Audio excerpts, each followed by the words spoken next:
Okay, welcome back. Episode 10, the final episode of this series. Double digits, baby. And we're going to stop. For now. Yeah. So, from last week, we were talking about management. Anything you wanted to follow up on that? No, not really. No.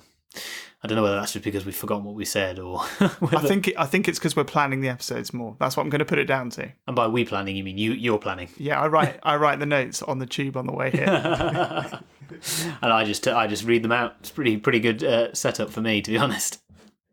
But the other thing we did want to say is about the ways to give feedback. So now we have had, since the last episode, we've had set up an email address, Reddit and Twitter, all of which we'll put in the show notes again. I guess we might as well. Yep. To link them. But if you want to send an email, Jas and Rich at wildtruetalk.fm is where to go. Wild True Talk on Reddit and Wild Talk on Twitter. Because for unknown reasons, Twitter removed the true from our fake news from our Reddit name. We're not fake news. The main question I had for you actually is why your Reddit karma's so bad. -1 or whatever. Jas couldn't set up the subreddit because he just trolls people on Reddit all day. I wish it was some sort of nefarious. I was like, I'm just inactivity. No, I think it's from when we were doing our chats, that extension we did a while ago. The project. Yeah, and we were talking about it, and for whatever reason, somebody didn't like what I said. So they gave me a negative karma. Okay. It's only -1, so it's literally one. Oh, it is negative. -1. Yeah. I thought when you sent it, I thought you might be at like -10,000. I am actively just trying to troll people. You need to put some cat pictures up and then boost it. Yeah, I thought about it. Actually, one guy I knew, when I'd said that my karma was negative, he was like, I'll go find those old posts and just mark them positive to give you it. But after a certain time, I think. I don't know if it's Reddit specific, subreddit specific, or just across the board. Well, as long as you're not a troll, that's fine. Yeah, but I couldn't, which was really annoying. And I was like, I could set up a new account, but I was like, no. Yeah. So yeah. Thankfully, I'm blessed with a lot of karma on Reddit because I think I've hoarded some in the past. I think. But... Yeah. Every now and again, I'm like, I could make a funny comment here just to try and get some, but I'm just like, can't be bothered. Cat picture. But I was interested. I didn't really look at it up anymore, but I don't know why Twitter decided we couldn't have true in our Twitter handle. Maybe we can find that out.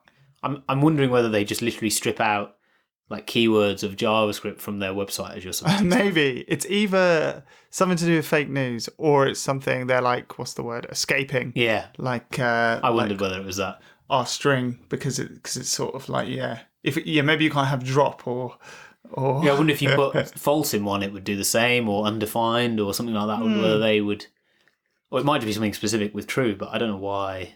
I guess because it's like saying that something's true. I really wouldn't have thought the word true is that sensitive. Bizarre, but anyway. Yeah, there we go. But we're there. So yeah, we're all there. Happy to have any and all feedback. So in the Reddit, we're doing it the standard way. We've got a post per episode, comment under that. We'll try and keep an eye on it if anybody wants to say anything. So today, you want to talk about focusing at work, we're calling it. Yeah. Do you want to talk about that? Yeah. So focusing at work, sometimes referred to as deep work, which when I said to Jas earlier on, he was like, what are you talking about? There's that some sort of buzzword. Yeah. Which I then realised it is. It's the name of a book by a guy called Cal Newport, which I read 2.5 years ago, maybe. And basically, a lot of what we're going to talk about is sort of some of the ideas in that book. But in general, it's quite an important thing for programmers because it is sort of a focused, getting in the zone is kind of another way of saying it, I guess. So, yeah, I was going to start off by asking you how you think you do in terms of focusing. Again, it depends what you mean by focusing, I suppose. So I'm talking about programming. So if you're on the phone, I'm like, I guess you can be focused or unfocused on the phone, but by definition, you're probably focused because the other person's there. But I guess focus maybe isn't the right word. Like how well do you get in the zone? Yeah, when you're coding, and specifically around coding. Yeah. It's one of those things that I suppose when you're in it, you just sort of get on with it. You don't really, I guess when you're not in the zone. Yeah. But you sort of, when you're in it, everything just ticks along nicely, I suppose. Yeah, some people call that flow state. But I like your definition of it. Ticks along nicely. there's proper terminology. It's called flow state, where where you're in the zone and you just don't really notice. Right. Yeah. Okay. And it's all just going well. Yeah. I feel as well like losing track of time is a good indicator of whether you're in that zone. Yeah. So if you're losing track of time, then you're probably in it. Yeah. Because you're not concentrating on the time or anything else. Yeah. Or other things to distract you, I suppose. Yeah, I mean, I've reading your notes. The big standout for me, and something that I completely agree with, is around context switching and how that is bad for that flow, right? That in the zone feature, because getting interrupted with anything, whether it's a different problem or somebody coming over to talk to you or whatever, it is definitely disruptive. Yeah. And the other part of it, I guess, as well with that is. You have that situation where you're in the middle of a stream of thought of like how you're going to solve a problem. Switching to talk to somebody about something else is bad. The other bit that's bad is that you could lose the solution that you had in your head because you rarely write them down before you do them. Right? Yeah. I've had that a few times, that's more frustrating than the context switch. I'm happy to context switch if that's what's required, but the frustration is in losing the potential solution or particular bit that you're working on. You're like, what the hell was I doing here? I've completely forgotten what I was doing, that sort of piece. I guess programming isn't the only thing that has these sorts of attributes. It's kind of any creative. I'm sure UX would be similar, or lots of things. I think some people call it creative work. I've done a bit of video editing and obviously podcast editing. That's similar, maybe not as bad.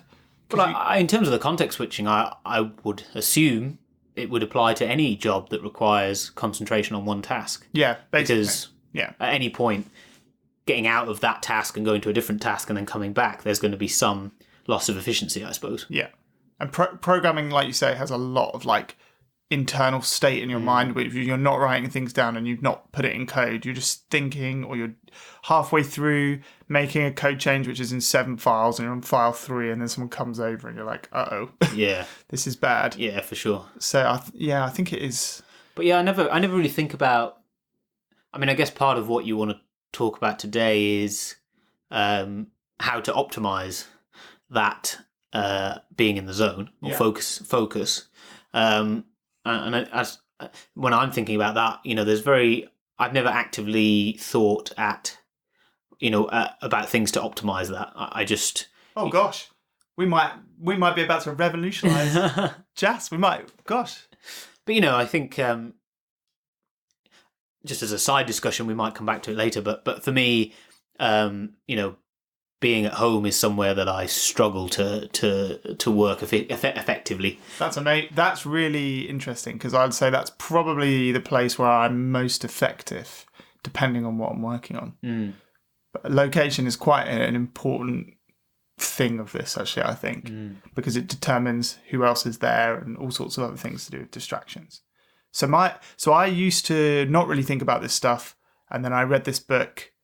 I'd read a few things before about it and I changed what I was doing. And one of the reasons I wanted to talk about it was because it's a bit like dieting and exercise in a way. I have periods where I'm really good at this and I do see really good results. Like I get a lot more work done in a shorter period of time, but then I'll slip back into bad habits and I'll sort of stop practicing it. And I would say overall, though, I practice some of the things quite consistently and some of them not so consistently. So I guess some of them have easily fallen into your work routine, where others you have to try harder, which I guess is similar to diet and exercise, right? Yeah, exactly, yeah. So a few things I now do, for example, I changed all the notifications on my phone once, and that actually has made a really big difference to work as well as other life. But that's one of the things that's difficult about this conversation. Is a lot of the things we're going to talk about, some of them are actually to do with your personal life as well, but they can affect your performance, like how much coding you can get done.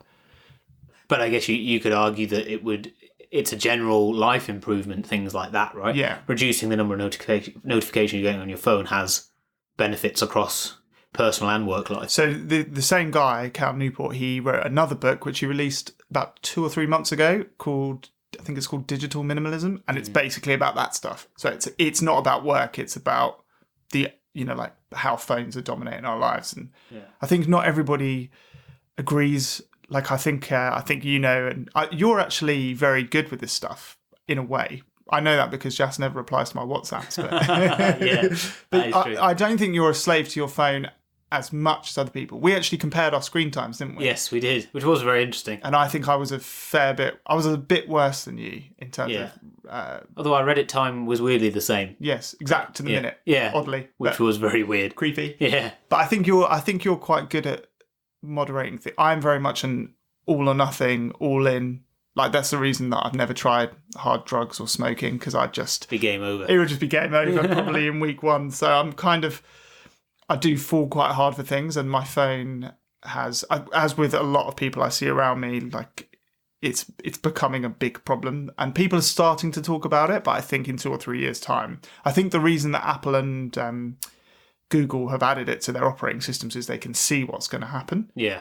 And I remember listening to a podcast or reading something, and it was about 5 years ago, before sort of smartphones had really, maybe around the time, is that like iPhone 4, 5? Okay. Maybe it was around the time iPhone 4S.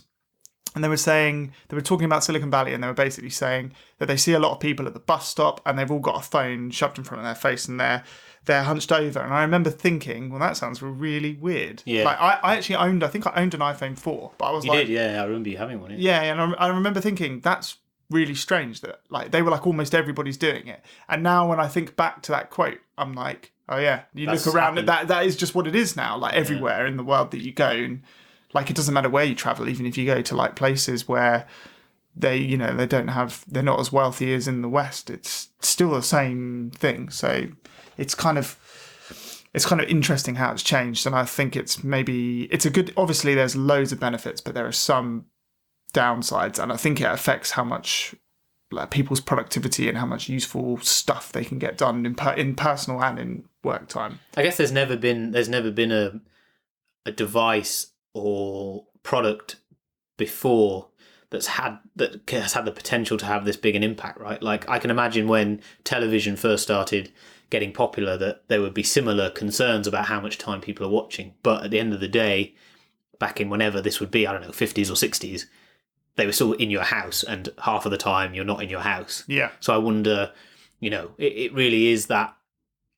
And it's funny that we've sort of lived through that phase that you described where everyone just had a phone and used it when they needed it to then seeing people being on it all the time. Yeah. We've lived through that, and it's easy to not see it, but I think actually being aware of it and then talking about it and then trying to solve the issues of spending a lot of time on it is really important. And yeah, the first step to it is acknowledging that there's a problem. And I speak to some people, and I think they think I'm a bit nuts about this. They think there's not an issue. They don't really see it. I think the thing I always say to people is, if you don't think you have a problem, if you have a partner or someone you spend a lot of time with, look at them and see if you think they have a problem, and then reflect that onto yourself. Because I think it's a lot easier to see it in other people, where you're trying to have a conversation with them and they're not really paying attention because they're flicking through a feed.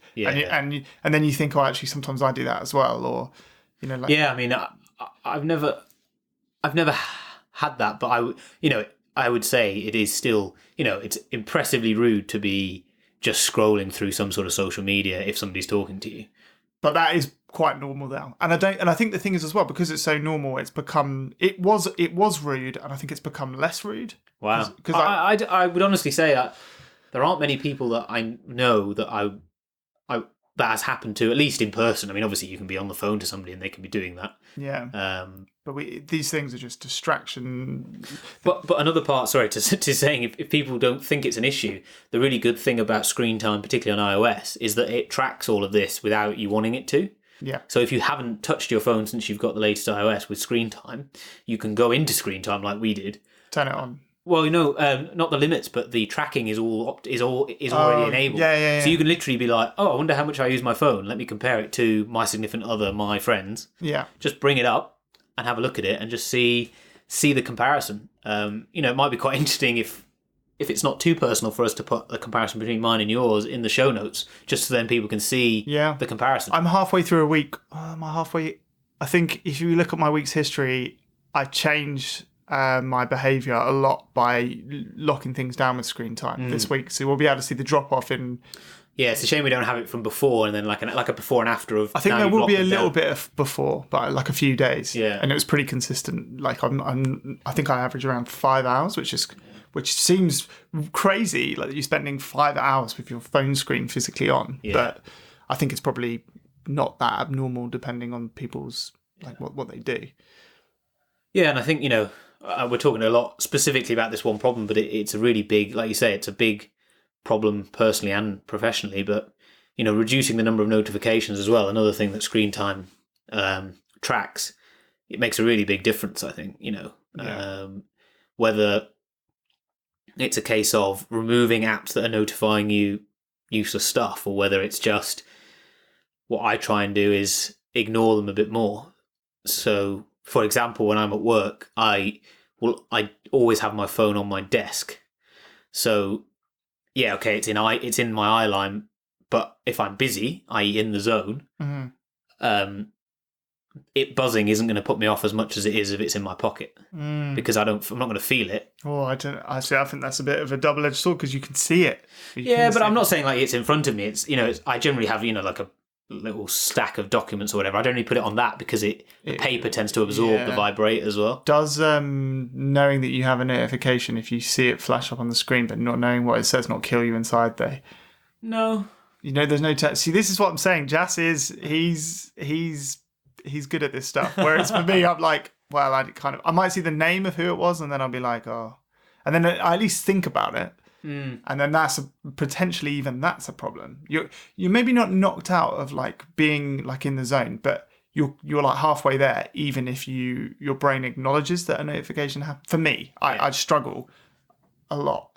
Yeah, I'm talking like, so this is in sort of normal day-to-day work where I'm not expecting anything. So, it could be have a different situation where, I'm expecting somebody to message and it's important. Oh, okay. Those sort of things. But in my day-to-day life, anyone who's messaging me is generally just either wanting to chat or ask me something that's not critical. Mm-hmm. Obviously, that can change. And particularly if we talk about notifications from your work messaging system, it's different, right? So, I'm not saying I'm perfect. I'm definitely not. But close. I try not to get too distracted, but obviously that's definitely is easier said than done at times. Yeah, it's hard. I think the problem is as well is that I know that I sort of think, I just wouldn't be distracted, but then I think if I actually like set up a video camera, probably actually I would pick it up more times than I would think I would, and not really even notice that it had happened. And that's another good thing that iOS tracks. Again, I don't know about Android. It monitors pickups as well. And then the first app that you open every time you pick up your phone, that's a really useful stat. So again, if you haven't used that or haven't looked at those stats are all just there. So I would definitely recommend looking at it, because I think you didn't know about the pickups bit, and we went through that. Yeah, I have a lot of WhatsApp pickups, like a lot. I think that's the only thing. My notifications are really locked down on my phone. I've done like a pretty good job. So I think when I spend money on my bank card, I get one, which is useful, and I get one. And normally that's not a disruption because I'm spending money. So you're already doing something else. Usually, not always, but usually that's the case. If it was something online, maybe that's not true. But or like a subscription or something. But yeah, and then WhatsApp, and that is more or less it actually for me. I think those are the only two. So I know, if you listen to Hello Internet, I think CGP Gray's talked a lot about his phone. I'm listening to the old ones, and he's talking a lot about how few apps he has on his phone that notify him, particularly email for him. Yeah. Which again, this is the ones I'm listening to are from like 4 years ago, so things like Slack didn't really exist and stuff. But it's clearly a problem, and it's clearly something we need to solve. But then if we sort of segue a little bit into, okay, you've fixed all of your sort of personal life notifications, you then still have the issue of you're using Slack at work or some other terrible chat system internally, if whatever organisation you're working in, Microsoft Teams, Skype for Business. They're all pretty bad at this, actually. Slack is... So like Slack's business model is like based on people using Slack and paying for seats. So Slack has no incentive to not notify you. They want to get you in Slack replying to messages and using it so that you're an active seat, and they can expand through companies. They don't want someone to drop off because they don't get notifications. And so Slack is actually very in your face, and you can, by default, you can configure it differently. Yes. But it doesn't really want to be configured that way, in my opinion. And it's very instant still, even though you've got the channels. It's very much like, you get the knock, knock, knock sound, and it's kind of, there's a culture, I think, in a lot of companies of like, I Slack someone, they should reply to me. Like, which is bad. More or less there and then, which is a bit, because even if you like throw your phone in a well, there are still, like you say, a number of other things, like you're going to have to talk on Slack. People could, if you work in an office, people can walk over to you. Like there are some of these things that, depending on your working environment, so because I'm quite lucky because I work remotely or I can work from home, I can more or less control my environment close to 100%. If I'm working for a company at that time, then I control it a little bit less because they might be like the last company I worked for had Skype, and they would message me and I couldn't just not reply for like 2 hours. So I never turned that off. They just didn't message me very often, so that was kind of okay. Yeah. But like you have constraints based on your scenario. And again, I guess the thing with this context switching is the difference between asynchronous and synchronous communication, right? Yeah. So, for a programmer or anybody sort of busy doing stuff, asynchronous communication is the way to go, right? Because it means you get to reply when you want. Yes. And synchronous is like they're expecting you to reply there and then. So synchronous communication is obviously somebody coming up to you and talking to you. A problem I have with Slack and Skype for Business, I guess, and Microsoft Teams and those sort of things is they're trying to enforce synchronous communication on you in a different way to something like email, which is purely asynchronous. Yeah. And although a lot of people, when Slack came out, think thought that was it's a game changing application, and in some ways it is. The things like the channels and stuff are very powerful. The problem is like you say, is that their focus is on getting you to use it as much as possible. So what they're trying to do is get in your face to actually actively interrupt you, to have a more synchronous chat with people rather than this sort of asynchronous, I'll get back to you when I can type thing. Synchronous chatting can be good. Yes, definitely. So like, and meetings, I guess, are the ultimate synchronous chat. Like you and I schedule time or have an ad hoc meeting, and we do synchronous communication if it's just talking like it's synchronous right now. Yeah. Or on the phone or on whatever, on chat for like half an hour to like, and that is work, but it's not like focused, like I don't know what the word is, but like it's not the same sort of work. Like it's not creative individual work. No, it's I don't know what the word would be. No, yeah. It's like being on a call for a meeting is work. It's just, that's not the type of work. Like I don't think, there's not a distraction problem so much with those things, and there's not the same cost to context switching, because it's just, humans are quite good at communicating, but in today's shiny society, we're not so good at sitting still and doing work for a couple of hours, like getting a bunch of code done.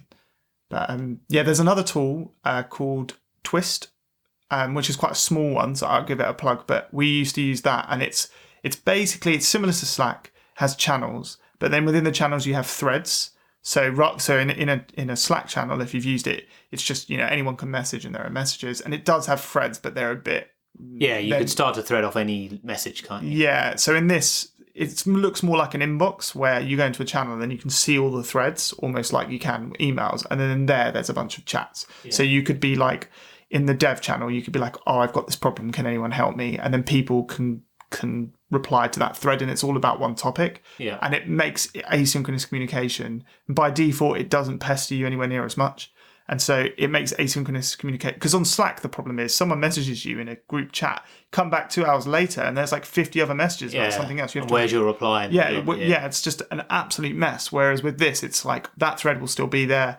They could have tagged you, it'll still be waiting for you. And we switched to it, and it was much better for us when we switched. That's interesting. I've not heard of that one. It's a really small one, and it was a bit buggy, and it was early days when we were using it about a year ago. But the idea of it, I can see, is like, it's better. But the problem is it requires buy-in from your whole team. Yeah. So like big organizations that are used to using Slack in a certain way, it's going to be weird for them. I wonder how many like properly large organizations are using Slack, because I just don't see how. I guess you would just have a lot of private channels, because your public channels, like the whole organization can see, right? So if you're in like even a company of like 100 people, like it would become such a mess of maintenance. Yes.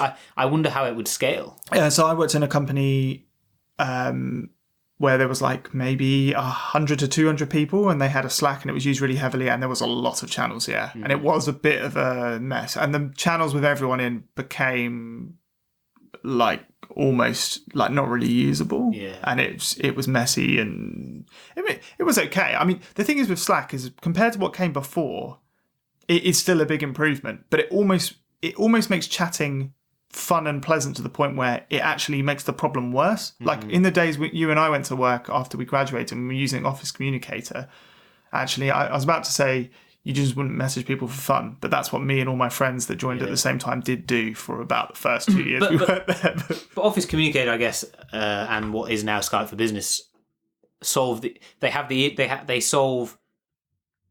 Well, Slack has this as well. It's the same issue, but Slack adds an extra feature, right? And the feature that Slack adds is the channel, which is persistent groups, right? Yeah. Whereas Skype for Business gives you group chat, but at the point where that chat closes, it's done. If you're lucky and you've got Outlook, it will save that message, but you can't go back to it and carry on the conversation. The other main thing it added, I think, was very like what I'd call like rich content. So like GIFs, emojis, even docs, right? Being able to load docs. Yeah, like integrations, and it just looks really nice and appealing, and I think that keeps you chatting more. Yeah. Like now, the place my co-working, they have a Slack, and they are kings of the GIF. They're basically communicating some high level in GIFs. It's a different world to sort of that old school Skype Office Communicator that we they came didn't from. even do emojis properly. No. I think now it's sort of better, but so something I was going to say. So for Slack with notifications, I forget the default behavior, but when you join a channel, does it notify you on every single message? Possibly, yeah. Because I know you can change it to be like only when they say it. Somebody mentions your name. Yeah, when they tag you. Which is better, but you still have the problem, like you were saying, where if somebody doesn't thread off, then there could be 100 messages in there, and you've got to work through them all to see the answer that you were looking for. Yeah. These distractions are just. I think working in a team with an active Slack when you're trying to code, if they're expecting you to reply, a lot of it's to do with culture and the expectation. Yeah. So in my company, when I was running it, I said to the guys that I expect you to reply in roughly within 2 hours. Yeah. But we had some clients that'd be like, what the hell are they doing? Are they even working? And I'm like, well, they are working. They're just actually working. We can't have a culture where everyone has to reply in 10 minutes because otherwise they're always going to just get interrupted all the time, and you lose.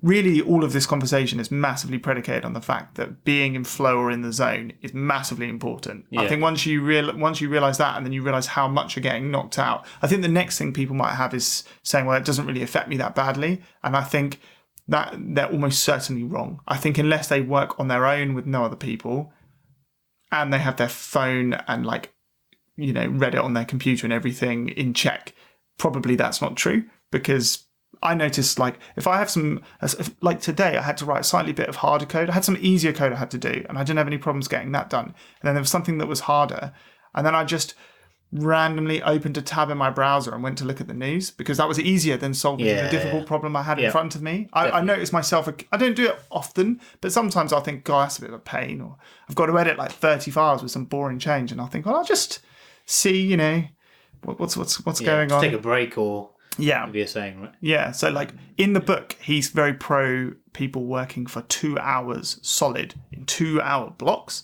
And I don't know about you. That's a long time. That's a long time for me. I've tried it a couple of times.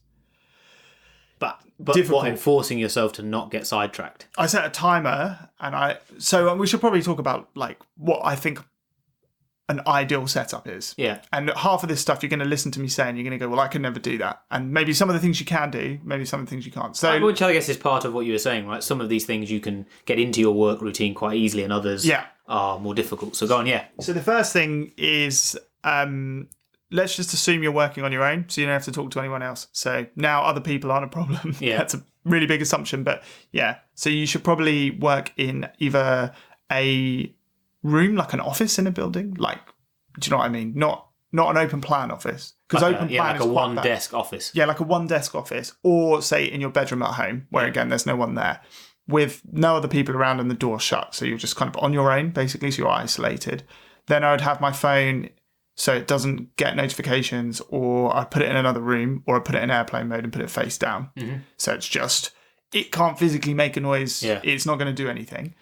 And then I would probably lock certain websites which I know I just randomly like to open because I'm addicted to them, like maybe Reddit, Hacker News, that kind of thing. Yep. I have there's an app called Focus for Mac, but there's tons of different ones, and basically you can press a button and it stops you going on those websites, and it stops you opening certain apps on your computer. Yeah. So you can make it shut Slack, and I would close all sort of communication tools and things like that, and then I would sit there and I would do work for like, I can't make 2 hours, but like an hour and a half, maybe. An hour and a half, if you don't do anything else, it feels like an eternity.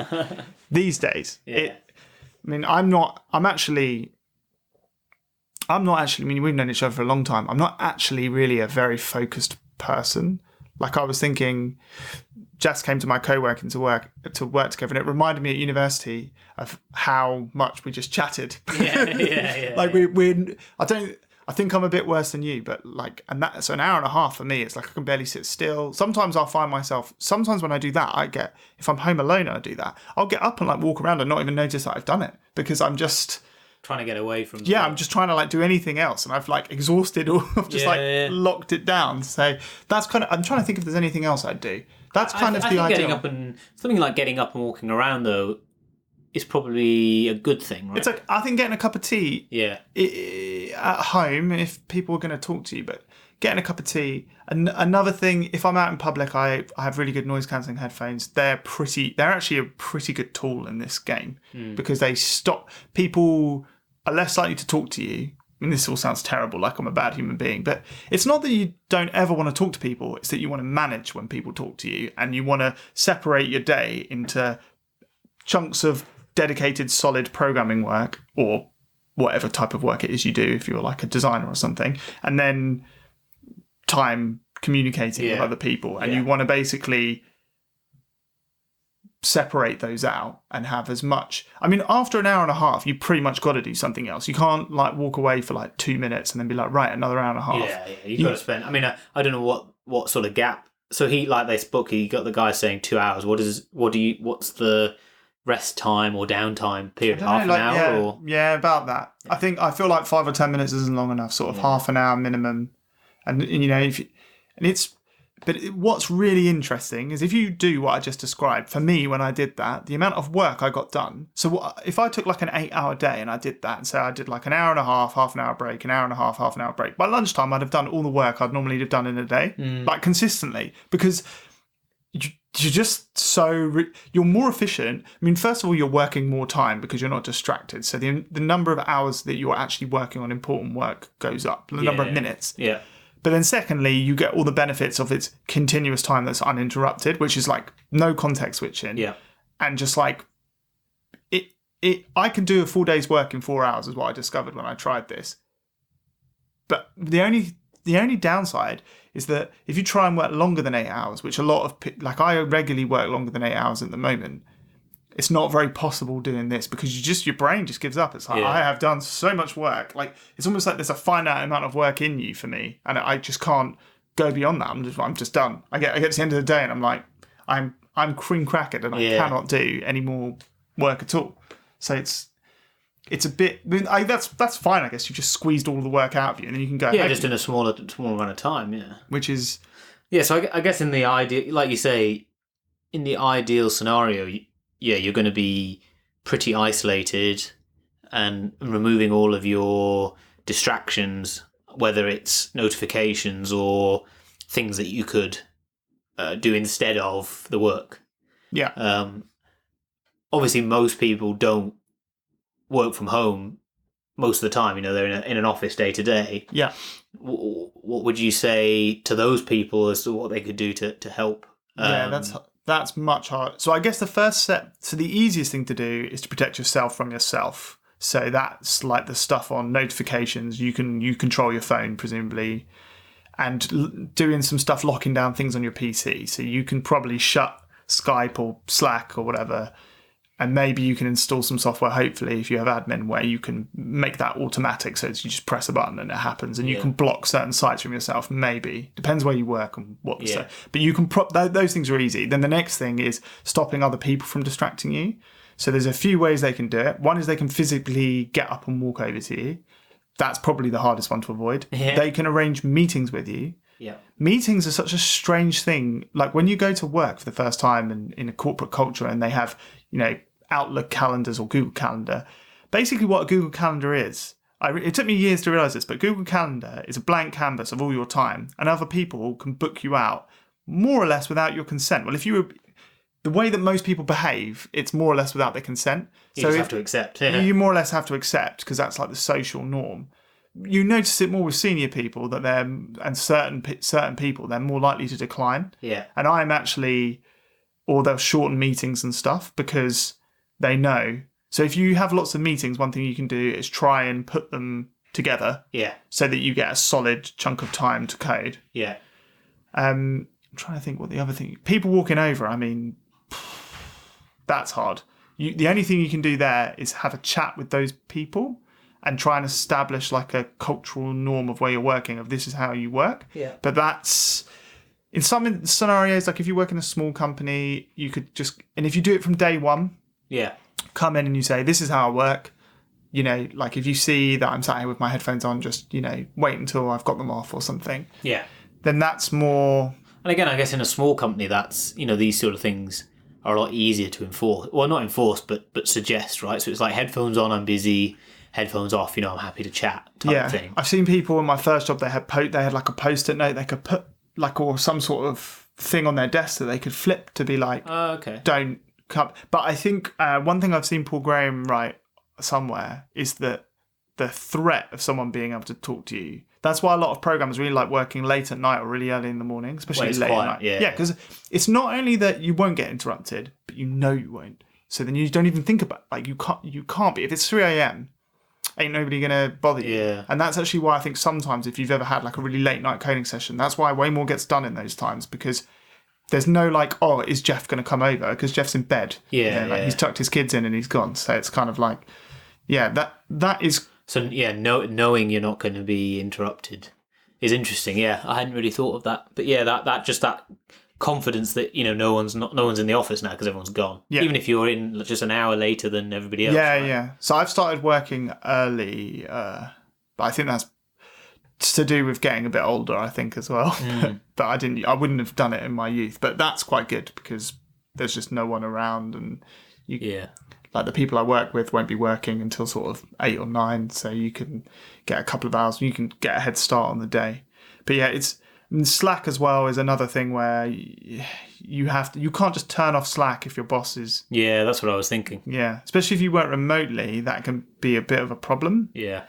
So it's kind of... So the interesting thing about that, I was going to mention it earlier but didn't. I think something that I noticed that some people did use quite effectively on Office Communicator, precursor to Skype for Business, was the statuses of themselves. Yeah, like busy. So it had active... available, busy, in a meeting, do not disturb, and one other feature, away. Yeah. And what was interesting about that was that I think if you use those correctly, it can actually be quite powerful. So, for example, so there were two things about Office Communicator that were quite interesting. So it had those, and the do not disturb meant nobody could message you, and you wouldn't get any notifications until you turned it off. Yeah.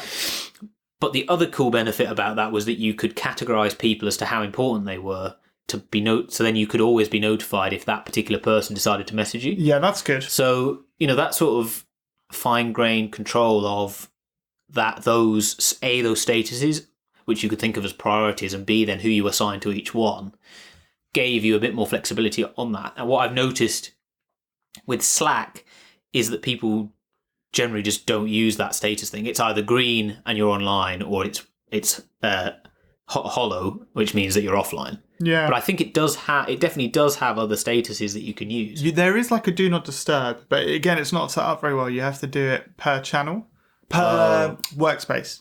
So if you're on 3 or 4 workspaces, right, you've got to do it them all. And because they're all distinct, aren't they? Yeah, and it's I know what you mean, actually. The tooling for this stuff is not very good at all. Another thing you can do is give people a break glass. So you say, I'm going to turn off Skype, but if you need me, text me. Yeah. Or like, call me. Yeah. Calling is probably the best one because people aren't going to call you on a whim. People aren't going to call you and say, what colour do you think this button should be? Because it would be crazy. But they will Slack you and just randomly... Again, because the friction to performing that method of communication is so low, because Slack have optimised for that people will just ask you anything because it's like, it's not a big deal, right? It's not hard work. Yeah. Like with the interesting thing about things like Skype for Business, which you might think of negatives, but could in this context be positives, is that you actually have to start the conversation with somebody. So you'd have to be like, find the person, start the chat and be like, hi, and then this question. Yeah. Whereas with Slack, because everything's persistent, if you've ever spoken to that person before, they show up. They're going to be there, and you can just be like, yeah, you're right. There's less of that formality, so it's just you're just like, what should the color of this button be? Enter. Yeah. There's none of that. Hi, and then even emails before all of this, emails are easier to ignore. Although it depends. Like some people still live on email. I mean, in an email, the same as saying calendar, anyone can schedule your time. Email is like a to-do list where anybody can add things into your to-do list and you have no control over who adds things. And then you have to arbitrage these tasks that people have had and even say, I'm not doing that, I'm ignoring that, or I am going to do that. So basically your task list is just this ad hoc to-do list that other people are putting things in your to-do list. Weird. When you think about it like that, you're like, that doesn't seem like a great I know system. a lot of people that think of email just as a to-do list. I don't really use email that way, but... I don't think... But it kind of is. Like, something, so like anything that comes into your inbox, it will either have an action for you to do or it won't. So it might just be like a promotional email and you'll unsubscribe and ignore it. But first of all, you had to do that. And second of all, someone could come in and say, you could get an email from your bank being like, oh, your card's been frauded. Oh, sorry, you're talking about personal email. Sorry, I thought you were talking about work email. Or even work. Like someone could message you and be like, there's an issue with your software doing this. And it's basically, there are certain things that people can email you that you more or less have to do. If the CEO of your company emails you and says, blah, blah, blah, I need this. Yeah. You have a choice on whether you do everything, but realistically... But I think the point is that the expectation of the sender is different, right? So, yeah, okay, I agree that every email will generally have some action. Whether not all of them, but some. But yeah, well, no, even reading them, I guess, is you have to decide to read them. But, it's the expectation of the sender is different, right? So if your CEO sends you an email being like, I need this thing, I still think you're within your rights to not action it immediately. Now, if he communicates with you another way as well and says, by the way, I've sent you this email, I need you to look at it ASAP, I think that's different. Yes. But I think if people are sending you email, they're not expecting a quick reply. So it's either, where I found it quite useful is in like big discussions involving a lot of people, where we're actually trying to agree something quite complicated. In some ways, email is better for that because you can have sort of longer to think about your reply. So rather than in Slack where everybody's going nuts thinking about things, very, very quick moving. Yeah. The nice thing about email is because it's a bit slower or people are waiting in turn to reply almost. Yeah. Then you can have a bigger chunk of time when you have your time to say, well, I've spent 10 minutes thinking about my, trying to reason about my point of view rather than just being like, we should do this and enter. And then it's like, people are like, oh, this is a terrible idea. At least you've had an opportunity to justify it. It's more considered. Like the Linux mailing lists are like that. Yeah, exactly. They will write like a few paragraphs. And that's what's quite nice about, if you've ever read any of those emails, it's generally quite civil, but it's also, there feels like there's always a lot of detail in those emails. They're not like one-liners. No, they've clearly spent sort of at least 20 minutes putting each email together, maybe more. Another benefit, again, and for me, that's another benefit of email. That's not to say email should be the primary communication, but related to being focused at work, the fact that it's asynchronous and the fact that then when you have the time, you can spend more time, you haven't missed the boat. Because that's the other problem, right? If you're focusing, say you're doing your hour and a half and this conversation on some big architectural decision is going on Slack and you've just not been on it, or you've been saying, look, I'm not going to be on it, for this next period. Yeah. The other risk there is the missing out of actually being able to contribute, because they're like, oh, this is already sorted, and now you've come in an hour later with your, opinion. What's hard is if you don't control the culture, then you can be at a disadvantage you'll be more effective at programming, but you'll lose out in other ways. Whereas if you're in a company that really like embraces that culture, they presumably wouldn't do that, because they'd be like, look, every conversation we have, you kind of need half a day to just let everyone catch back up again, because you don't know who has and hasn't. And I guess with sort of more strategic or architectural decisions, these problems become more important as you get more senior, right? So as a junior person coming into a team, a lot of these things are in some ways easier to apply, in some ways not, because you're new, but it's more you're doing this task and you can literally, you can sort of unplug and get your head down and do it and say, I've done it. Whereas when you're more senior and people are looking to you for strategy or direction, you have the feeling, or I definitely have the feeling of, I need to be sort of available all the time to either contribute or be dragged into things where people think that I can add value, because missing those, it's part of your job. More negative. Yeah, it's part of your job to do that. And this is why we talked about it last week, but this is why management's so hard, because basically that's sort of what happens. You're less just build this thing. But it's interesting because, like, to me, this doing like focus work like this is almost like it's like a dev superpower. Like, you can all of a sudden your productivity can go up by, I don't know exactly how much, but at least 1.5. You would guess twice, right? I think twice isn't unreasonable. 1.5, 2 times, that's a lot. But it comes with these trade-offs of, if you've got a bunch of devs that are doing that you need quick responses, or you need support, they're doing support, it's not going to work. So you have to sort of, probably the optimal, like, if dev speed's important, you probably need some developers doing this, maybe on a rota. It's that would difficult. Be really interesting. I have never seen that, but I think that would be a very good idea. There's a quote that stuck with me. I was going to look it up, but I actually remember it. Well, I don't know why, but from Joel Spolsky, who started Stack Overflow and Trello, that guy. So he gives his programmers individual office rooms with a door. So all programmers in his company, I don't know if it's still the case, but they did. So they have an office with a door. Yeah, like old school, right? Yeah, kind of old school, yeah. But not open plan, not cubicles. So, and he said, he was talking about people getting in the zone, and he was talking about, like, what does and doesn't. And he said, we don't really know what gets people in the zone. Like, sometimes it happens and people will get in the zone all of a sudden, and they'll do, like, way more, all their best work will get done when they're in the zone. And we don't really know what gets people in the zone, but we know a list of 1,000 things that gets them out of the zone. Yeah. So all you can really do is try and eliminate those, because some days as well, like, you could do everything I described and you're just not feeling it. Yeah, like, there's just, or you're tired, or, like, almost everything has to be right and the stars need to align, and then all of a sudden you'll do a bunch of really good work, and then you might not do that much for the rest of the day. It can be a bit start-stop sometimes. I mean, you definitely have on and off days anyway, right? Regardless of the other distractions. But it's really interesting about that quote there that you mentioned from that Joel guy, because, open plan offices are just the de facto at the moment. Yeah. But I think they are now. People are doing a lot more research into how that they're actually not a good idea. There's on Hacker News all the time. They're like, these are terrible and we need to get rid of them. And I think for these types of pursuits, they are really poor.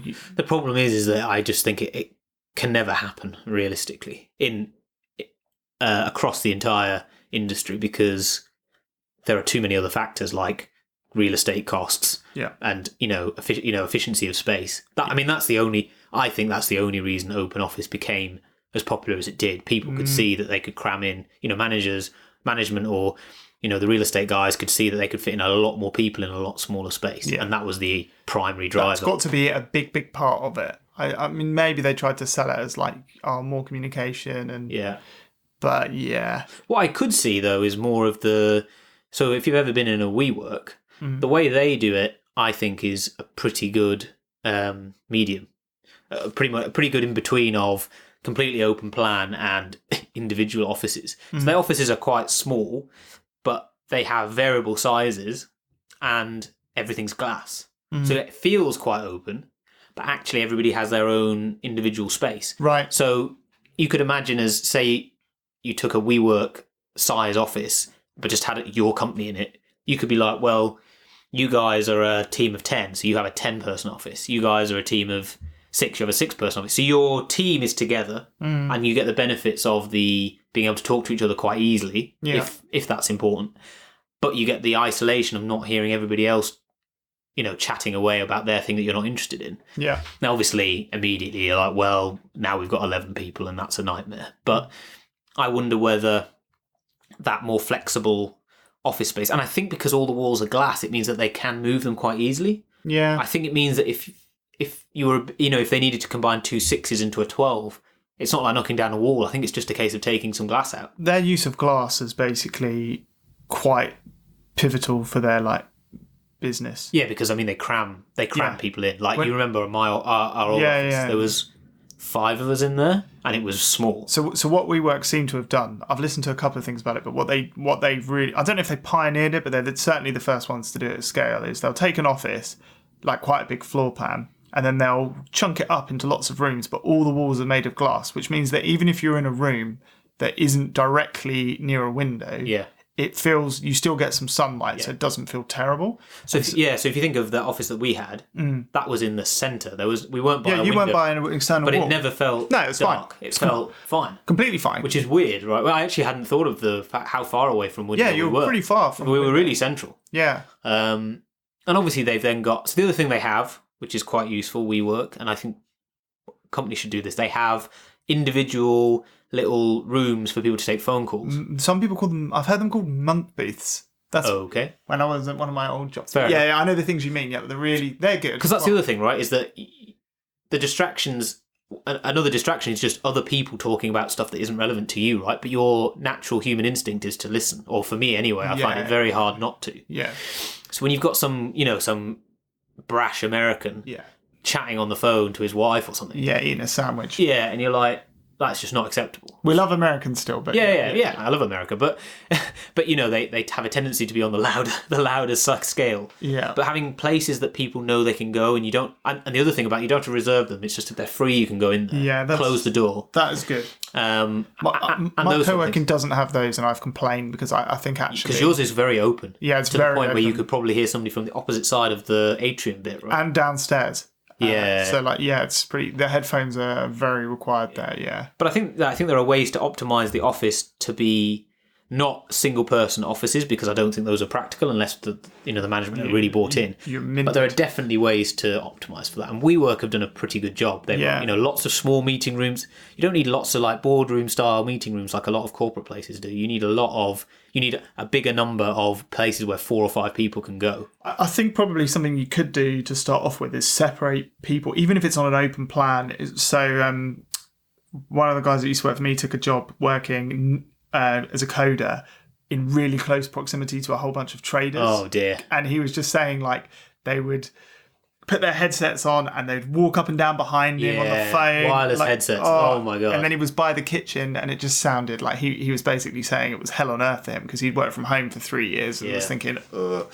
But wireless headsets are another issue with that. People wandering around and just shouting. I think just separating people that, because not everybody in an office, like if you're in a company, the way the CEO or the way that managers work, none of this really applies to them, except for they need to understand that their more junior staff or their engineers or their designers could benefit from this stuff. But their day-to-day, I think that's part of the problem. There's a lot of disrespect for this stuff is because senior people don't, they'll have a day that it's just back-to-back meetings. Yeah. And when your day's like that, it just runs itself. There is no, I'm going to get in the zone now and make sure it's not a thing. Yeah, you're right. I think, I touched on it before, I suppose, but where I am versus where you are as a junior, the requirements are definitely different, right? So as a junior guy, you definitely want to be able to focus a lot more. Yeah. Or just a dev, whereas when you're involved more in general discussions about strategy and stuff, you need to be... You're just not. You're not going to be in a situation where you're like, I'm just in this for an hour and a half. Yeah. Can you just leave me alone? It depends. It depends what you're hired to do. If you have more management-y, meeting-y stuff that you're expected to do. I mean, if your main output is like code and good engineering, then I've seen a lot of those people who are really expected to do that, but they still get pulled into meetings, which disrupt them, and they get. So I think there's an element of maybe you can just decline to do some of those things. And I have met people that do that. And it comes back to our last episode with how the manager helps with that stuff, right? If your manager's like, look, and this, I hadn't considered doing this, but I would if I was in that position again, literally just off what you're saying. New people, you go like, look, you're going to get invited to meetings because the business are always going to invite the people they're talking to, but you are allowed to decline and invite me as the manager instead. Yeah, something like that, that's right? that'd That'd be really good. And nobody's ever done that to me, but I would be tempted to do that if they were in the situation where I knew they were getting called into lots of relatively pointless meetings. I think meetings are okay if you can batch them up and you can say, if you've got a lot, keep them short as well. Keep them short and say, 12 till 1, or like, I don't know, 11 till 12, I do all my meetings for the day, or 10 till 12. But it depends on the person. But I have met some people who go into organisations that really aren't set up for this stuff. They tend to be a bit more senior and quite technical, and they're just like, no, I don't think so. I don't think I'm going to do any of this stuff. I'm just, at the end of the day, I'm measured by my output. I'll go to enough stuff so that I understand exactly what it is I need to be building. But anything beyond that is a waste of time, because what you really want what you're paying me for is to build this stuff. And any time that I'm, not near my computer. But I think there's a cultural change that needs to take place. So what's interesting about meetings, I haven't really had this for a long time, but at my first place, every Wednesday afternoon or something like 1 p.m, we had a weekly team meeting because we had people across the world. Yeah. But what was really weird about that meeting is, it wasn't movable because we had people in the US getting in early and people in Hong Kong. There's only 1 or 2 hours. Yeah.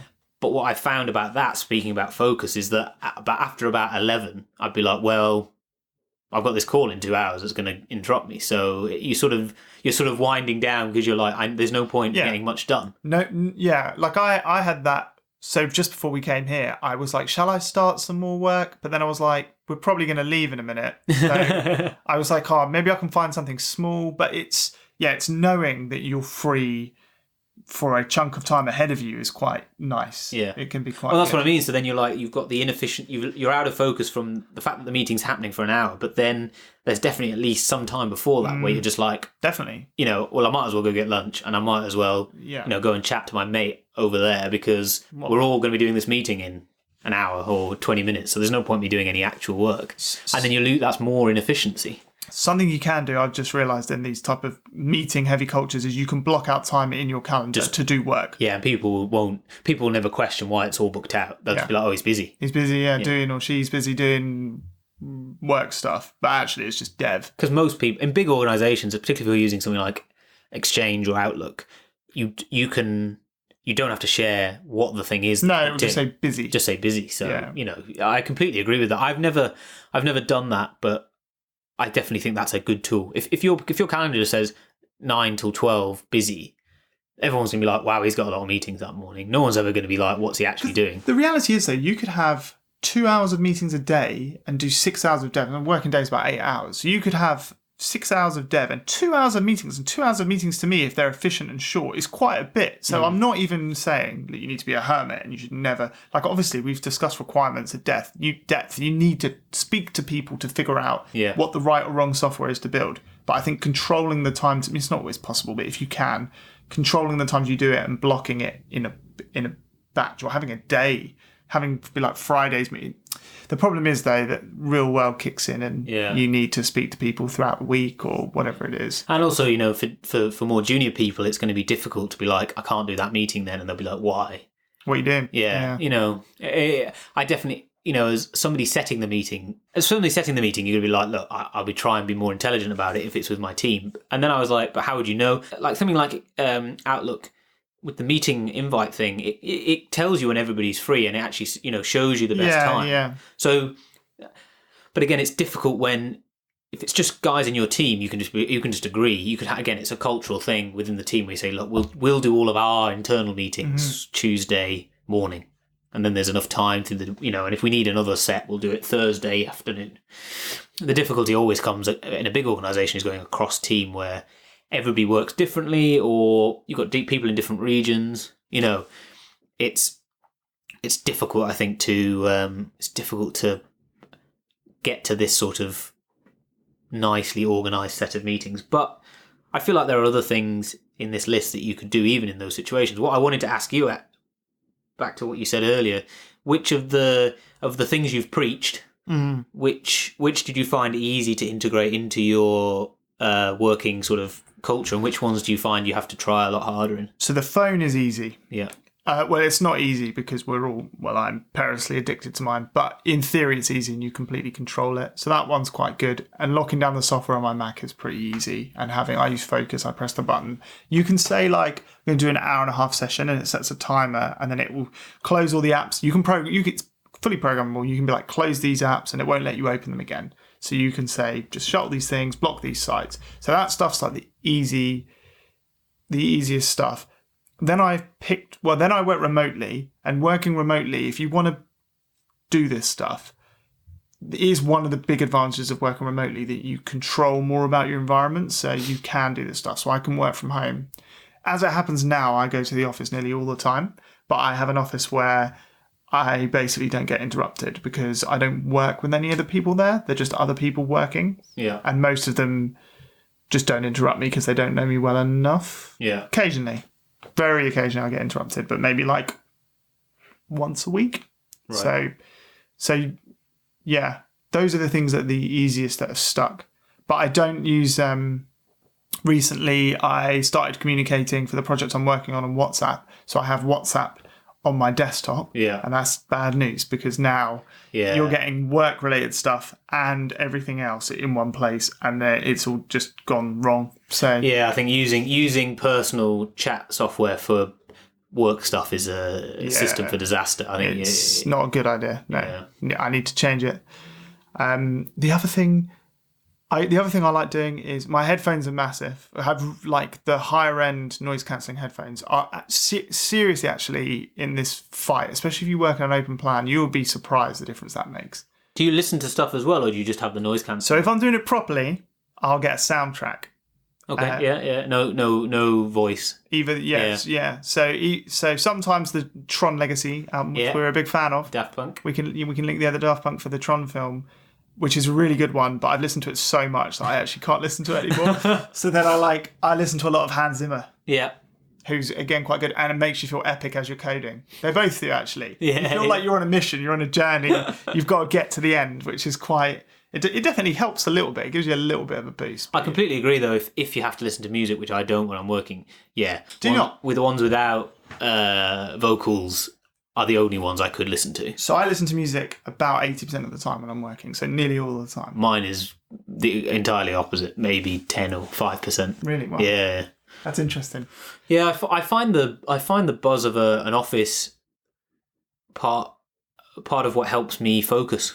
Really? Yeah, like obviously people directly talking to me is going to interrupt me, or people directly talking near me might be interrupting, but the general sort of buzz of the office, I find, is what helps me get into the zone. Mm-hmm. That's interesting, because for me, you don't have noise cancelling headphones, but just not have them playing music.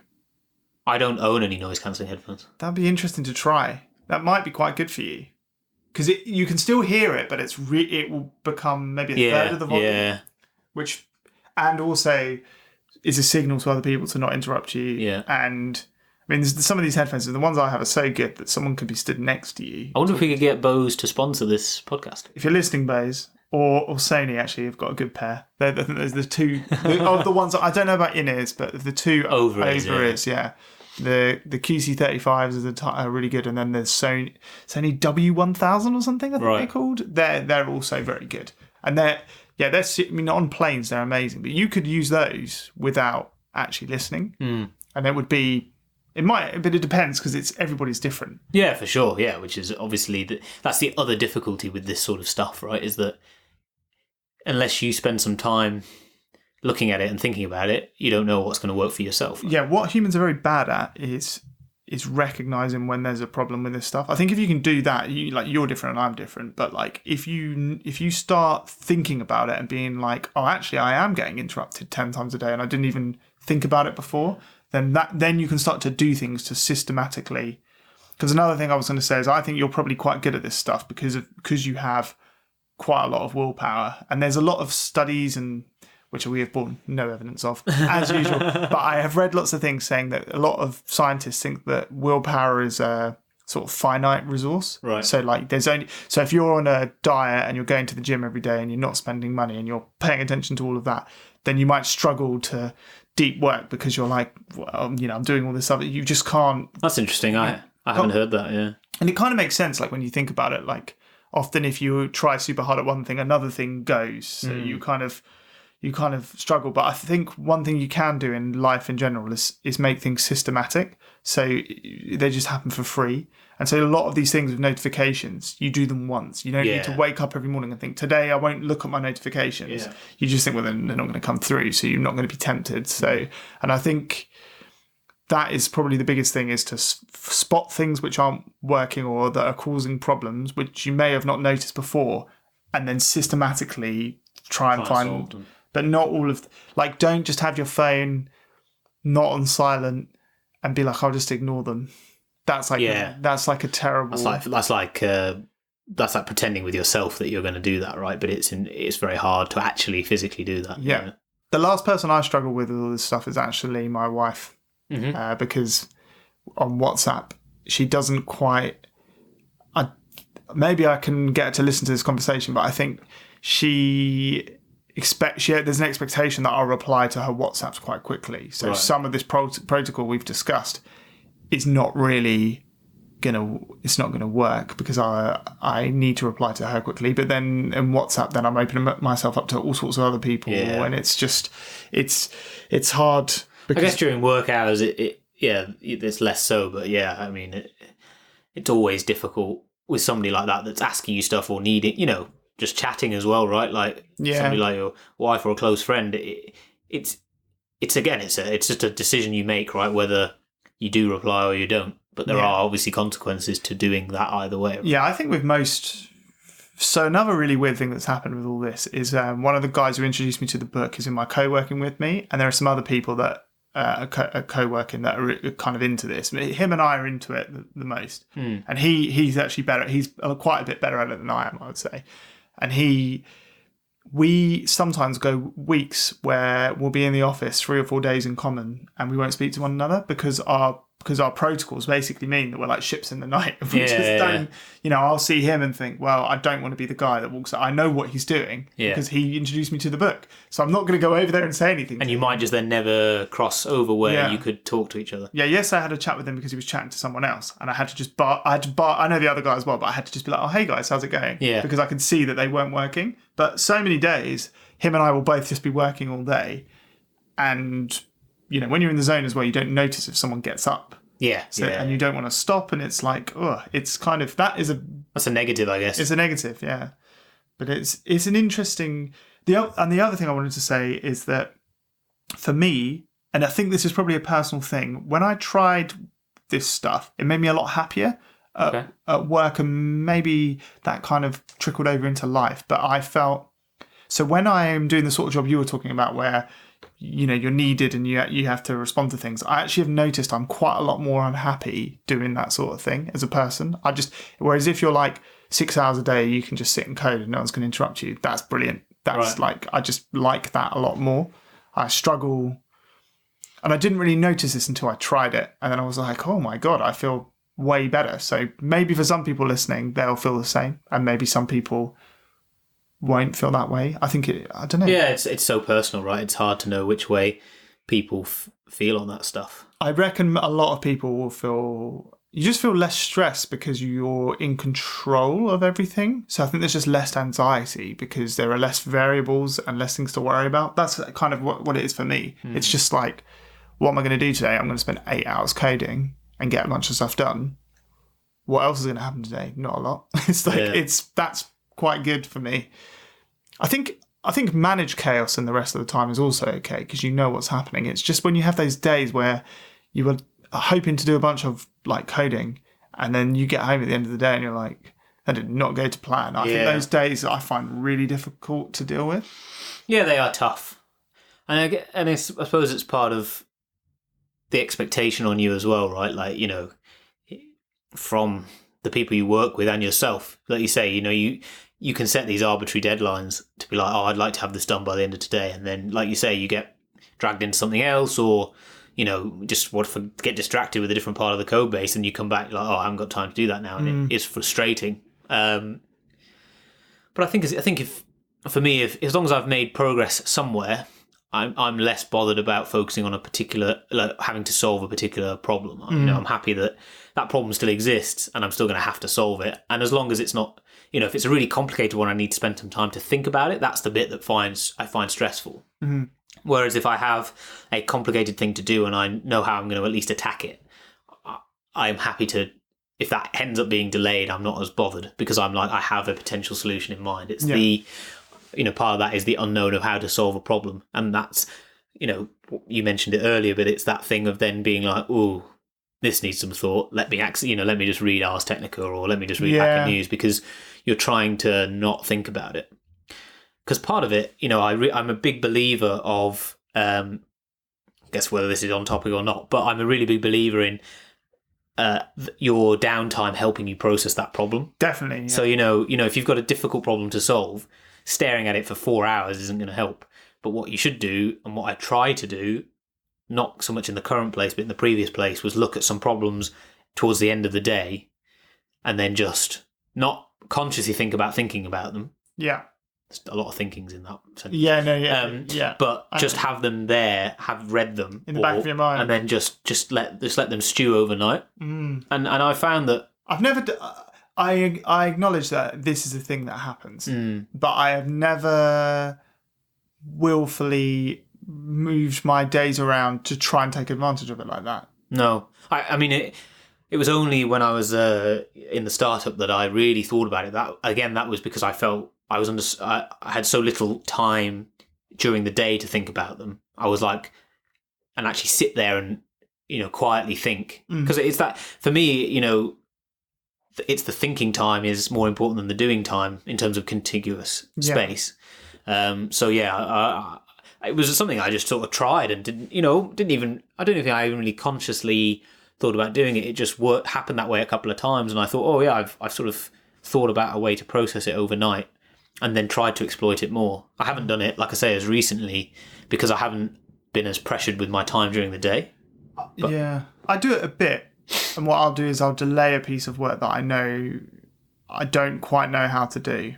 So I'll put all the easy ones at the front, and I'll look at the harder one a bit and think, not quite sure how I'm going to do that. And then I'll just leave it for like a day or two. And then usually by the time I sit down to do it, my brain will have had some insights that help me do it better. But sometimes I think of it like a confidence meter, right? Like this, it's going to be quite hard to solve, and I'm not quite ready to solve that yet. So I'll do all of these easier things to sort of build up my little confidence. And then I've got my confidence bar's full. I'm now going to execute it on this problem, and somehow, again, I guess part of that's being in the groove, right? Like it's you've worked your way through some problems and you feel quite good about solving them, and then that is encouraging you then to solve this more complicated problem. I think that's a good strategy. Start off. It depends on I find as well that my hours of the day are not equal, so I'm better at solving hard problems in the morning. So sometimes I'll structure my day to take on the really meaty stuff when my energy levels are quite high and I've got a lot of brain power. And then in the afternoon, I'm like, right, I'll do 4 easy bug fixes because I'm just flagging a bit. And it's really important though, right? It's understanding, as part of this focusing, it's understanding when you work best. Yeah. Because like you say, your 9 to 5 hours, they're not all equal. No. And yeah, there are definitely hours that are more effective than not. And again, it's very specific to the individual. But yeah, knowing when you work best and then optimizing for that is definitely a good thing, right? Another unexpected side effect for me is hangover days. So if I'm hungover and I'm just feeling a bit, I'm not in terrible shape, but I just feel a bit like, ugh. A bit dazed. Sometimes if I have a big list of easy things to do, it could be one of my most productive days because basically my brain is too tired to distract itself. So it's like my defenses are down. So it's just like the path of least resistance for my brain is just to get on with this list of easy things. Just get through the day. Just get through them. And so if I have the right kind of work, I just need to tweak some CSS and, I'm not building a big new feature, actually it's quite beneficial. But other times, if I had to do something really difficult, it wouldn't be. But yeah, I think it's, again, people might listen to this and a lot of it's theoretical, right? Because the list of tasks that you have, particularly if you work in a big organisation, aren't going to be as easy to sort of manoeuvre. You might have an order which is basically enforced on you. And but I think there's definitely ways to switch things around slightly. Like, unless you're really junior and they're only giving you one thing to process at a time, I mean, that would be quite bad from a management point of view, because it'd be better to say to somebody, look, here's 3 or 4 things related in some way that you can go and work on, to try and give them a bit more flexibility. Because as well as the focus on a particular problem, there's also a lot to be said about being able to context switch if you want to. So you could spend, in your example, you could spend an hour and a half on problem A, and then you're like, God, I've been, I'm only halfway through that, but I can't bring myself to think about that anymore. It's nice to be able to spend your next period doing something else. But it's a conscious context switch. It's not somebody like an interrupt. It's not involuntary. Yeah. I think that can be very beneficial as well. I find the other thing, whilst we're talking about good hours in the day and which hours are better, I find that I've noticed that exercise more than anything else changes that. So for me, if I don't exercise for prolonged periods, I've kind of someone told me this recently, and they were talking about exercise, and the person was basically saying, I need to go to the gym every day because otherwise I just start to feel really down. And when they said it, I was like, I think actually maybe for me it's 2 days. If I don't do any exercise for 2 days, after maybe 2 or 3 days, I just start feeling just down in the dumps. And then I'll go and like for a run or something, and then I'm like, oh great, everything just seems like it's rosy again. And it's a strange, I don't recall that being the case when I was younger. No. But now it's definitely started happening to me, and I find, and so what I should do is go to the gym every day for maximum coding productivity. Yeah. The reality is somewhat less than that. Less than that. This week's been cracking, but I'm pretty sure. I would say as well, as a related note on that, if you're a person that struggles with mornings, i.e. getting to work and being productive from the start of the day, going to the gym before you go to work makes a big difference. Yes. I haven't done it very often, but when I have, I've noticed myself. You feel holier than thou when you do that. That's what I find. You just look at everyone else and you're like, these people probably haven't been to the gym. You feel incredible. You feel like you're some sort But it's that same sort of feedback mechanism to your brain, right? That whenever you go to the gym, there's definitely that feeling afterwards that it definitely makes you feel better. And I don't know the physiological effect of how that happens, but it's good, right? Yeah, it's like taking a hit of if you just adrenaline straight to the face. Yeah, basically. But I think that, again, that would be a piece of advice from me is, early mornings, if you're finding it tough, it means getting up even earlier, but the gym will actually, I feel like it definitely has worked for me, making me feel more alert in the mornings.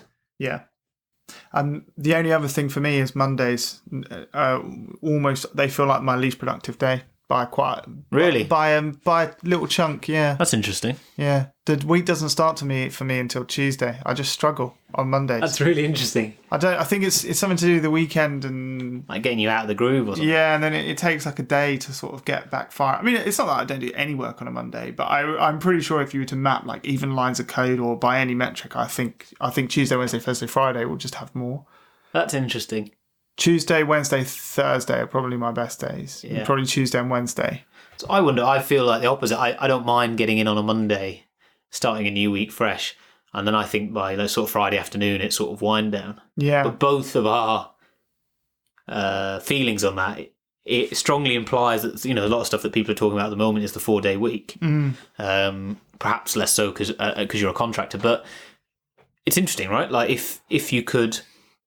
I don't know if we've talked about it on the podcast or I've talked about it to you before, but assuming you're not going to work any more hours, if you move down to 4 days, you'd still do 8 hours a day. But it would be interesting. I wonder whether productivity would actually drop that much because of that. Either people are slow on a Monday or people are slow on a Friday. Yeah. Whether actually you just mean you'd net out and actually still the effectiveness of the people would still be relatively similar. So a productivity gain that I've noticed is to work less hours. So if you want to produce more per unit of time, give yourself less time to do it. Creates a sense of urgency. Yeah. And for me, that works really well. So I can. There's some elasticity in that, like what I can do in what I would do in a day in like 8 hours can get done in 6 hours or 5 hours. But if I have 8 hours, it will just fill up the 8 hours. There's a name for that. Yeah, there is. I've forgotten the name. I can't remember it. We'll put it in the show notes. We'll find it out. But it's like, yes, your tasks expand to fill the time you have. Yeah. And I think one of the big problems with work that I've seen written about is that when you work in an office job, there's basically an unlimited amount of work that your managers can set for you. Yeah. So if you finish all the work really quickly, you can't really go home because you work in an office. So you're kind of just like stuck there, not then having any work to do. Or you can take the next set of work. Yeah, there's no incentive to do anything as quickly as you can. No. You might as well sort of do it at an acceptable pace. It's sort of the optimal. Or maybe slightly quickly so they're like, wow, Rich really knows what he's doing and he's doing a good job for us. But like, if you do it too fast, you're just going to end up doing way more work. So when you work remotely and stuff, you can perhaps bend that a little bit because it's not so obvious that you're not there. And when I've experimented in the past, just being like, right, what is it? In the morning, I'd get up and I'd be like, what do I want to do today? Like, what is an appropriate amount of work for like today? It's a Tuesday. And then I would just see how quickly I would like turn everything off like we discussed. And then I would see how quickly I could get it done. And I was shocked how fast actually I could get what I would have thought was a perfectly reasonable day's work. You can get it done really fast. If you I guess you're sort of self-policing yourself. You're self-policing yourself there to some degree. You've decided that might have taken 8 hours. Yeah. But you could be underestimating anyway, I suppose. I mean, all you're really thinking about is what looks reasonable to another person. Yeah. That's kind of my yardstick. Like, what would they expect? And actually, you just find that you can just get it done. Like, it varies depending on what the tasks are, but 3 to 5 hours for me.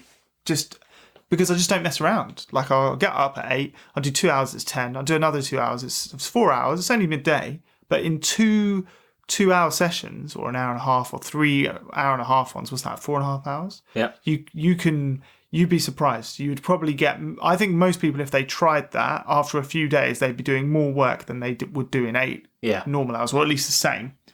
But it's done and it's only 1:30 or whatever. So it's pretty, it's worth a try if you can, but not everybody can. It's interesting. I was trying to think if that would fit into the way I work, but it doesn't really. I guess I never really think about, I think of it more as a linear list of things to do. And again, well, this is probably because I work full-time, PAYE in an office. I'm less bothered about when that gets done. I'm more focused in doing, and I'm not saying you're not, but I'm more focused in just doing it the way I want to do it. Yeah. The right way, in air quotes, because obviously you can't see us. So I'm more focused on doing that because I think the benefit for me is I'm more confident in what I've written more than I want to just do it in a specific amount of time. But I also don't, it means I just don't think about the time. But what would you do with that time though? That's the problem in that scenario. You can't just like go home at like 1:30. So then you pretty much have to start the next thing, or you pretend like you're working, but actually you're not. But that's quite limited. And I agree. And I think all it does is reinforce what we said, which is if you're working in an office full time, there is no incentive to even consider the amount of time it's going to take, because it will either get done or it won't. And the question is just when it's done, not how long it took to get it done. The only time that's important is if there's some uber important deadline that you're now missing. Yeah. Every other time, it's like it took me 2 days, or it took me 4 hours, or it took me 2 weeks. Nobody cares. The only time they care is if there's some critical deadline. Yeah. So for, say, 80% of the work I'm doing, I'm just sitting there being like, I want to do this way, not considering how long it might take. Yeah. Yeah, that's interesting. Do you think you've got better at this stuff as you've gone on? Like 9 years in? I feel like I've got more. Years? I think, based on the way we've been talking, I feel like I'm more aware of when I'm in the zone versus when I'm not. And I've at least thought I haven't thought a lot about it in anywhere near the same level as you, but I definitely know, I know when my good hours are versus my bad hours. I know that I struggle to work from home, for example. There's these pieces that I know about it, but again, they're more ad hoc. But I definitely am more aware of it than I was when I was a student or when I first started work, where you're just trying to get stuff done and get up to speed. Whereas now it's more like, okay, I've got that done and I've lost track. I notice losing track of time. That's what I notice. Yeah, that's a good sign if the days fly by.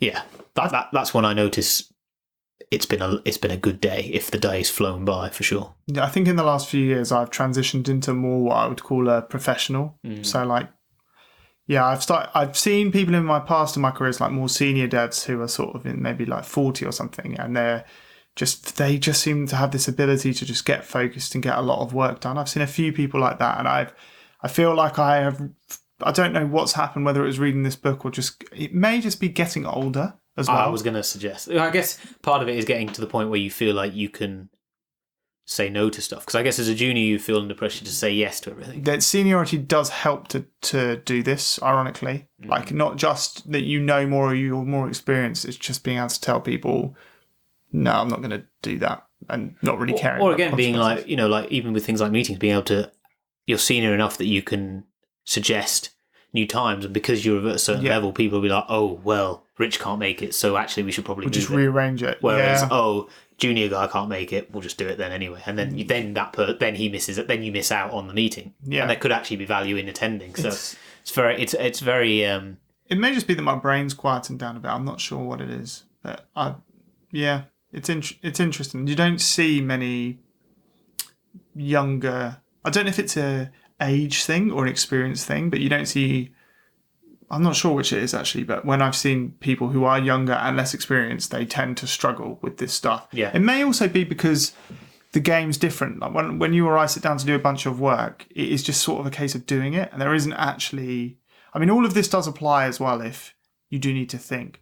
So in the book, he talks a lot about how a lot of prominent scientists like Einstein, they did things like this. They didn't have like meetings or anything. They just sat in their study for 2-hour chunks for 4 chunks a day. Yeah. And just thought about things and did things and didn't. And there were no distractions, or a lot fewer distractions than there are now. Yeah. And I think they probably just isolated themselves as well. And academics actually are an interesting, they do tend, not all of them, but they do tend to be given the opportunity to sort of control their own destiny and do a lot of this stuff. And for example, at Imperial, right?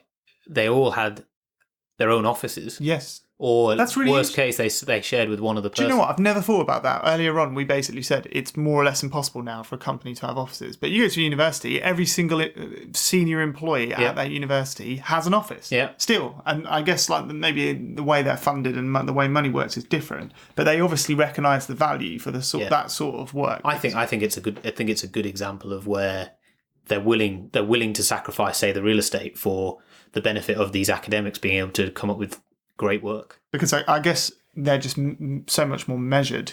But I think it's something that people are going to latch onto, and certain companies will get better at and start getting an advantage for doing some of these things. But it is I've seen the effects firsthand, and for me it makes a massive difference. Just protecting myself from all the rubbish. Yeah. Was there anything else we missed? Yeah. I do not like the buzzword deep work. But so how old is that book? At least 3 years old, but no more than so not that 6 old. or 7, yeah. Yeah. Within the last decade. So I think it's interesting that that's relatively new. Yeah, the guy's really switched on. He wrote some other works about studying first, so how to get a really good GPA score or something in America. Yeah. And then he wrote this one, and then he's written the one which is more general, actually, of digital minimalism, which I haven't finished. But there's all sorts of things you can do with the phones. There's a subreddit called No Surf. What is that? It's just about not browsing stuff. Okay. Ironically, they have a subreddit which they all spend a lot of time in. But it's a bit of a funny thing. But they have a guide we can link to. They have a guide that's quite good.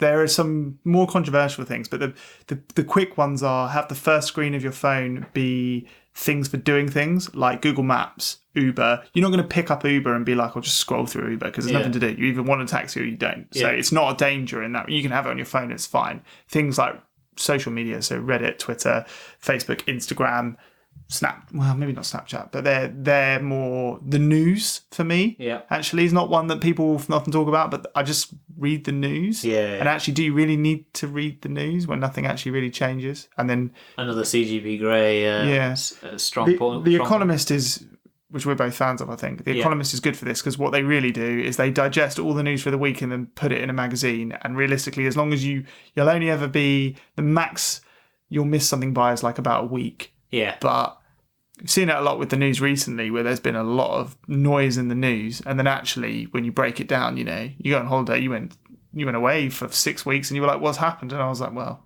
bits and pieces, but not that much. Nothing, nothing critical. But you wouldn't have thought that if you were reading the news every day. So I think I do read the news quite a lot at work as well. But again, I guess that's sort of as a break.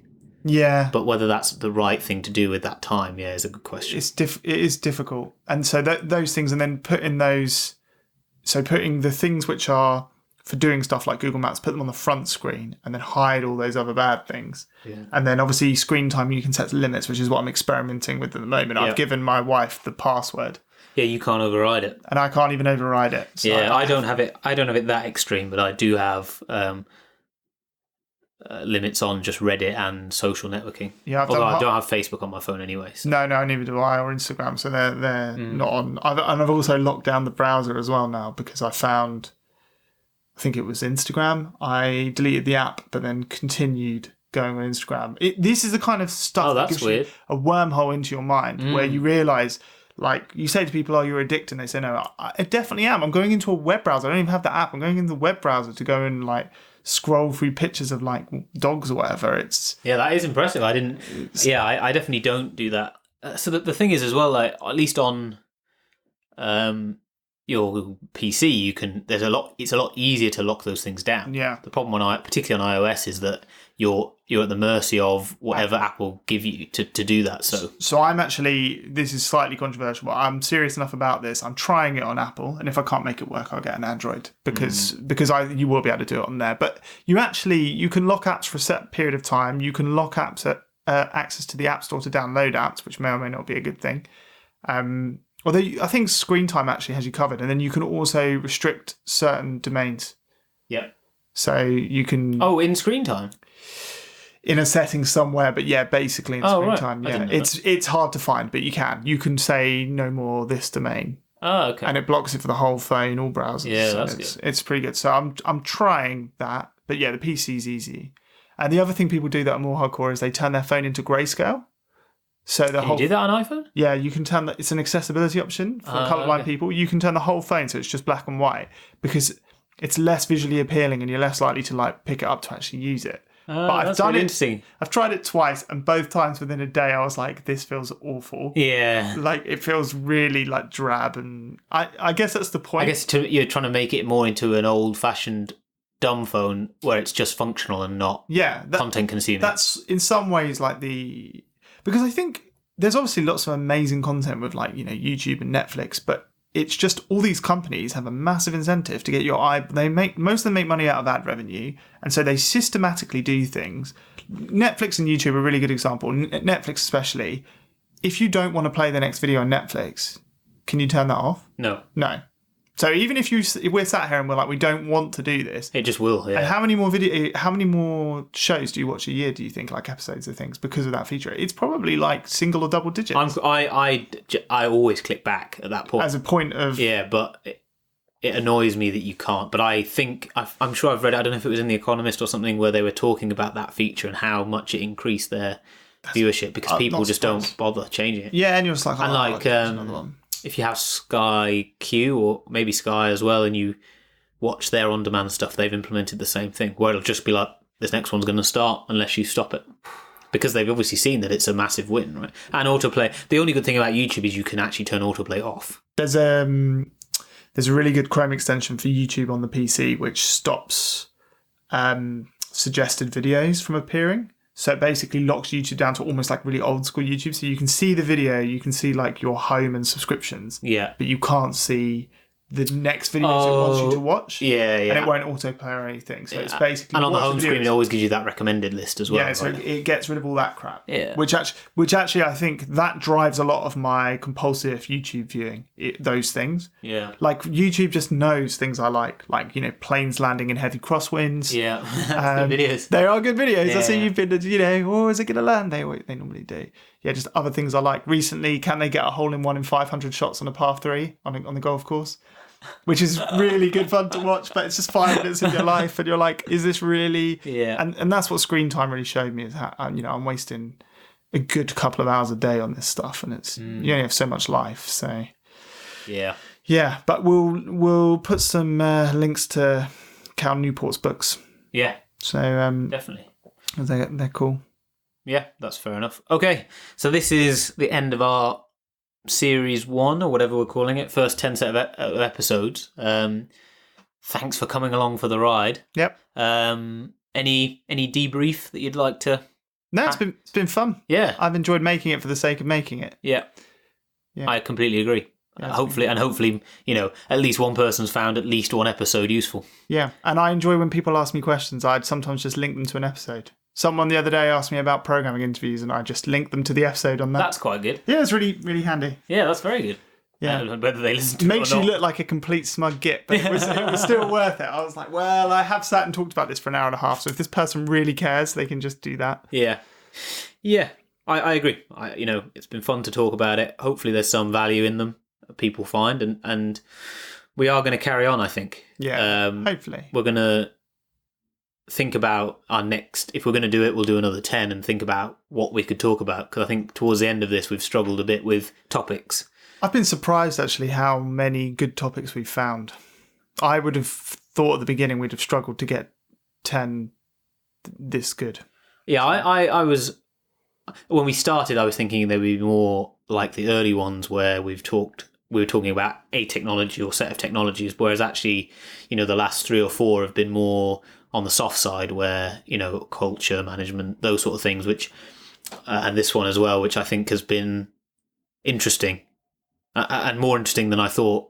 I thought we'd just be talking about tech stuff all the time. And I think having these sort of views on them, for me, has made it more interesting to listen back to, because obviously we have to listen back to each episode of this. Yeah, multiple times. Yeah, so it's felt definitely interesting. Now, whether, and again, this is part of the reason that we'd like, if anybody wants to give us some feedback on which way you think we should go. Do you like these sort of softer topics, or would you prefer more sort of hardcore, geeky, in-depth stuff? Jas can take us through his Vim settings for an hour. Maybe not quite that geeky, I think. Maybe if you're suicidal, but and that's I think having a balance between those two is what we try and do in the next series. I think talking about some cool tech stuff is good, but I think if there's any more of these sort of topics as well that we should cover, because that's where our experience comes in as well, right? Yeah, if there's any that anybody wants, do shout. Yeah, definitely. Okay, cool. That'll be it then. Exit 0.